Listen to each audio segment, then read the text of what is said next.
விஜய். மக்களே, வர வர இந்த ஓமுக இருக்காங்க இல்லையா, இந்த ஒப்பாரி முன்னேற்றி கழகம், அவங்களோட ஒப்பாரி தொல்லை தாங்க முடியாம போயிட்டு இருக்கு. இந்த வீடியோவை டேக் பண்றோம், அப்படி பாருங்களேன். தன்னிச்சையாக வந்திருக்கக்கூடிய ஜென்சி இளைஞர்களை இன்னைக்கு டார்கெட் பண்ணி அவங்க மேல இன்னைக்கு இந்த அரசு பொய் வழக்கு போட்டு பயமுறுத்த பாக்குறாங்க. எது இவங்க ஜென்சி? மக்களே, ஜென்சின்ற ஒரு வார்த்தைக்கு அர்த்தமே தெரியல மக்களே இந்த ஓமுகாக்கு. இது நம்ம சொல்லிடலாம், ஜென்சின்றவங்க யாருன்னா 2000க்கு அப்புறம் பிறந்தவங்க பேரு தான் ஜென்சி. உங்க கூட்டத்துல இருக்கிறவங்க 50ல இருந்து 60 வயசான கிழவர்களும் 30ல இருந்து 40 வயசுக்கான அங்கிள்களும் தான் இருக்காங்க. இன்னொரு தடவை அவங்க ஜென்சின்னு சொல்லாதீங்க. நான் இந்த ஆட்சியாளருக்கு சொல்வது, நீங்க இல்ல உங்க தாத்தாவே வந்தாலும் திமுக காரன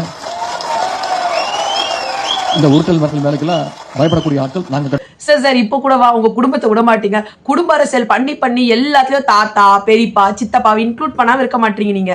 விஜய் இருக்கார்ல, அவருக்கு அவங்க தாத்தாவோ இல்ல வேற யாரும் வந்து அவருக்கு சப்போர்ட் பண்ண வேண்டிய அவசியம் இல்ல.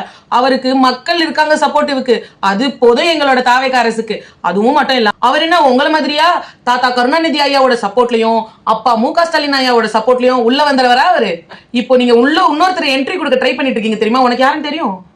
துன்பம் இன்பநிதியா? எக்ஸாக்ட்லி. நம்முடைய முன்னாள் அமைச்சர் அனிதா ராதாகிருஷ்ணன் அவர்களை கைது பண்ணாங்க. கைது பண்ணி அவரை கூட்டிட்டு போய் என்ன சொல்லிருக்காங்க, உங்க வீட்டுக்கு ஒரு சோஃபா அமைச்சிடறோம், நீங்க வந்து எங்க கட்சியில வந்து ராஜினாமா பண்ணிட்டு வந்து சேர்ந்துருங்க அப்படின்ட்டு. நம்ம அனிதா ரொம்ப தெளிவு சொல்லிட்டாரு, எனக்கு உங்க சோஃபாலாம் தேவையில்லை, எங்க தளபதி என்ன சொல்றாரோ எங்க தலைவர் என்ன சொல்றாரோ அது மட்டும் தான் நான் கேட்பேன். ஆமா அனிதா ராதாகிருஷ்ணன் சார் வந்து ரொம்ப தெளிவுதான். ஏன்னா நீங்க என்ன சோஃபா தருது, எங்களுக்கு கிங் சைஸ் காட்டே கொடுத்துருக்காங்க, உங்களுக்கு ரொம்ப சின்னதுன்னு வேண்டாம் சொல்லிட்டு போயிட்டாரு. மக்களே பாத்துங்க, இதுக்கு பேர் தான் வாயில் வடை சுடுவது. சொன்னதையே சொல்லி சொல்லி மொக்க போடாதீங்க சார், புதுசா ட்ரை பண்ணுங்க. பாய். ஏன்னா தலைகீழத்தான் குதிப்பான் எங்கள் கோட்டை சாமி, அந்த மாதிரி நடந்துட்டு இருக்காங்க நம்ம ஓமுக, அதாவது நம்ம திமுக. வீடியோ பிடிச்சா லைக் பண்ணுங்க, ஷேர் பண்ணுங்க, சப்ஸ்கிரைப் பண்ணுங்க. இந்த வீடியோ உங்களுக்கு பிடிச்சிருந்தா உங்க ஃப்ரெண்ட்ஸ் ஃபேமிலி எல்லாருக்கும் அப்படியே தட்டி விடுங்க. பாய்.